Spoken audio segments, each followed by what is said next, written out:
Welcome to Family Support Services. What are they and how do I get them? My name is Nicole Pagano, and I'm the Director of Family Support Services here at Adapt Community Network. Thank you for joining us. Today's session is sponsored by Project Connect, an information and referral service. A Project Connect coordinator can assist you in navigating Adapt's many services, including education, adult services, residential, clinical, and recreation programs, as well as referring you to other resources if needed. Please call 1-877-827-2666 to speak to a Project Connect coordinator today. It's my pleasure to introduce our presenters from Adapt Community Network, Nicole Pagano, Director of Family Support, and Wendy De Leon, the Director of Housing Assistance Services. We hope you enjoy the webinar and take away some useful information for you and your family. Please don't forget to fill out our survey on our main page. Thank you. Hello, everyone, and thank you for joining us. Today, we will be speaking about Adapt Community Network's Family Support Services. What are they and how do you get them? We are your presenters from Adapt Community Network. My name is Wendy De Leon, and I am the Director of Housing Assistance Services, and I am joined today by Nicole Pagano, the Director of Family Support Services. At Adapt Community Network, our mission is to empower people through innovative solutions, one person at a time. We have received accreditations through the Commission on Accreditation of Rehabilitation Facilities, the Council on Quality and Leadership, and the National Committee for Quality Assurance for our family atmosphere, our focus on technology, our diversity, and our respect for the dignity of each person supported in our healthcare and human services. So what are family support services? Well, these are services that are aimed at increasing a family's ability to continue caring for their loved one with an intellectual or developmental disability who is living at home. And these services can be provided in-home or out in the community. Today, we will focus on the following programs: Project Connect, Housing Assistance Services, Doorways to Independence, Family Reimbursement, Community Habilitation, Housing Subsidy, and we will also include information about our virtual programming. Project Connect is our information and referral service. We understand that finding the right services is a lot easier with advice and patient guidance from experts, and our Project Connect team will help navigate our programs and refer you to other resources as needed. Please call us at our toll-free number or email us if you have a question. In addition to Project Connect, we also offer advocacy, information, and referral services for a wide range of housing needs through our Housing Assistance Services program.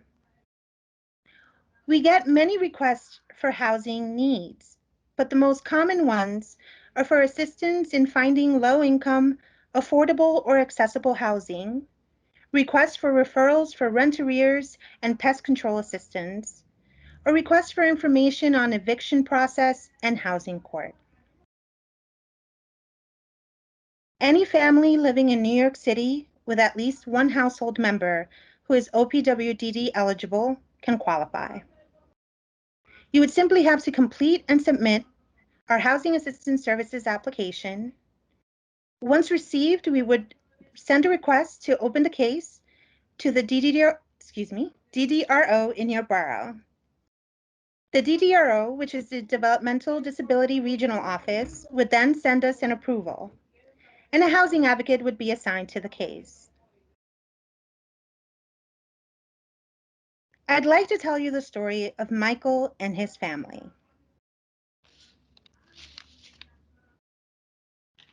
Michael and his family applied for a Housing Assistance Services program for help in finding an accessible and affordable apartment because they were living in a small, inaccessible apartment where Michael was not able to fully access the bathroom for the last 2 years.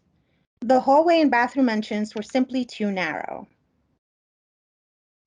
We worked with the family for about 2 years.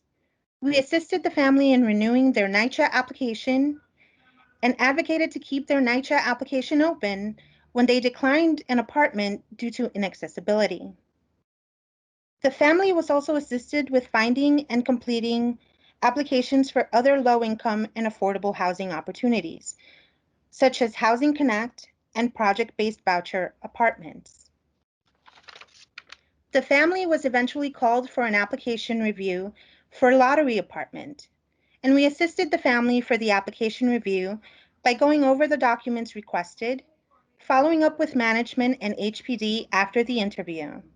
And we also helped compile a list of questions to ask management once they were approved for the apartment to ensure accessibility for Michael. I'm happy to say that the family were found eligible, for a 3-bedroom, 2-bathroom accessible apartment. And here they are in their accessible, affordable apartment. Now, accessibility is a huge issue for people living in New York City. And we are proud to offer our home modification and home repairs Doorways to Independence program.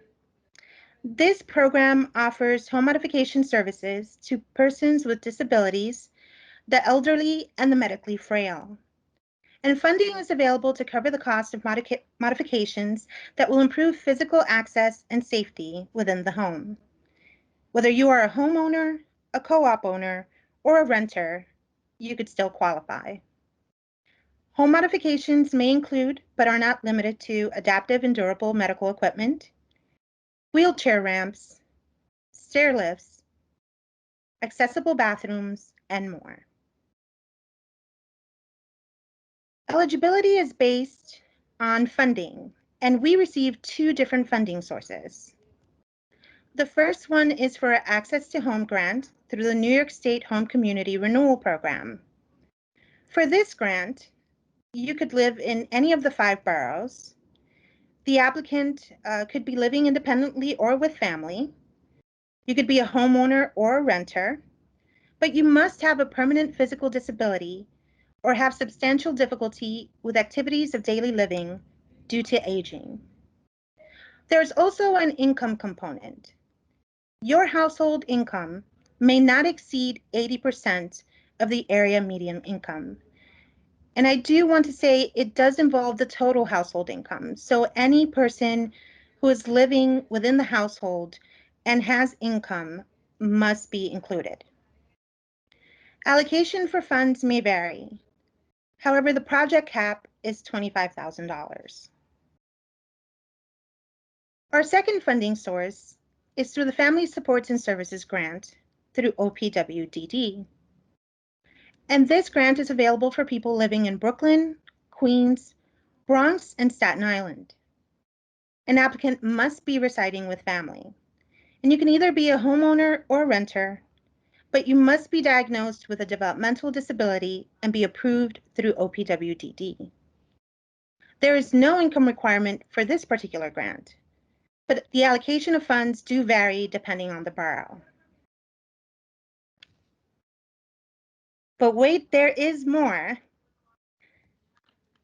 We also want to provide information to you about our family reimbursement, community habilitation, and housing subsidy programs through ADAPT Community Network's Family Support Services Department, in addition to more information about our wonderful virtual programming.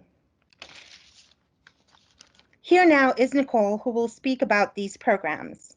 Nicole? Thank you so much, Wendy, and thank you for taking us through these programs that have definitely had a positive impact on so many families. I now have the pleasure of speaking about a very popular program that brings much needed assistance to hundreds of families on an annual basis. This program is family reimbursement. A few important aspects to be aware of is that these funds are for individuals who live with their families and are approved for services through OPWDD. Family reimbursement covers an array of goods and services such as clothing, respite care on an emergency basis only, eligible furniture, camp, which is also borough specific, and many more. Families are eligible once per fiscal year, which runs July 1st to June 30th. Original receipts must be submitted and dated within this time frame, in addition to all supporting documents and a completed application to be eligible. The funds may also be used for DME, or durable medical equipment. This includes any equipment that is used for a medical purpose. Medical justification letter is required along with a denial letter from Medicaid or your insurance provider. And a quote from one of the families that was a recipient of the family reimbursement funding had said, "I am just very appreciative as a single parent with a special needs son that there are programs such as yours, helping parents like me, thanks 1,000 times." We also provide at ADAPT Community Network community habilitation. The Community Habilitation Program at ADAPT Community Network is a person-driven, outcome-based service.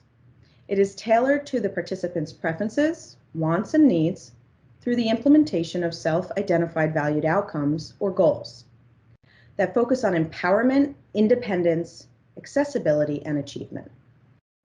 Let's briefly review the process of enrolling for ComHab. First, we start with an application, which includes the supporting documents listed here. Your care manager will discuss what kind of schedule you would like for community habilitation, and it is important to keep in mind when making a request, there is a formula. Hours are awarded in the form of units and on an annual basis. Once the application and supporting documentation are submitted and reviewed, you will be invited to what we call a next step meeting. This meeting provides us the opportunity to get acquainted and to ensure the service is tailored to the individual's needs and preferences. Once approved, we look for an appropriate staff for the individual, someone who possesses the skills and experience that is most meaningful to the person. The ComHab recipient and chosen network of support are provided the opportunity to play an active role in the interview process. After a staff is secured, a detailed action plan is developed. The person supported contributes, including their team. This plan outlines the supports required for the ComHab recipient to achieve their overarching goal. There may be many steps in achieving that. I would like to share an example of this and how family support services work together and collaborate to empower people to achieve their goals. Here we have Brooke. Brooke worked with ComHab to move out of a very difficult living situation, which included applying for the ADAPT's ISS rent subsidy. Brooke was able to receive a laptop subsidized through a family support grant to assist her apartment search. ComHab specialists assisted Brooke to learn how to research for an apartment, apply, and visit potential apartments. Brooke chose to focus her action plan on learning communication skills and how to interface with realtors, landlords, and neighbors. ComHab specialists utilized teaching approaches which included prompting, role-playing, and modeling. In addition, specialists worked with Brooke on budgeting for her move, socialization, cooking, and most importantly, confidence building. With the assistance of community habilitation and ISS rent subsidy, Brooke achieved her ultimate goal. Now, we collaborated, and community habilitation collaborated with ISS, and I want to talk a little bit more about ISS. So ISS, or Individualized Supports and Services, is a program that supports people to live independently in the community by subsidizing a portion of the rent. Let's take a look at some of the requirements. First and foremost, the ISS recipient must be 18 years or older, have an intellectual or developmental disability, and determined eligible for OPWDD services in addition to being enrolled in a CCO or other care coordination entity. Living independently is an enormous accomplishment, especially in New York City. ISS is proud to contribute to overcoming financial barriers and foster independence. In addition to all of our family support services, we are also proud to present our virtual and in-person adult day services. Adult day service classes include learning new languages, meditation to help with coping, and educational classes, a variety of them. We encourage everyone to join Wake Up Adapt's morning show, where you can tune in daily to WACN to enjoy music, activities, current events, and more. Thank you, Nicole. And thank you for joining us today. If you have any questions about any of the supports or services that were mentioned here, please contact us at Project Connect, at projectconnect@adaptcommunitynetwork.org, or through our toll-free number 1-877-827-2666. In addition, you can visit our website at adaptcommunitynetwork.org or follow us through any of the social media platforms. We look forward to hearing from you. Thank you.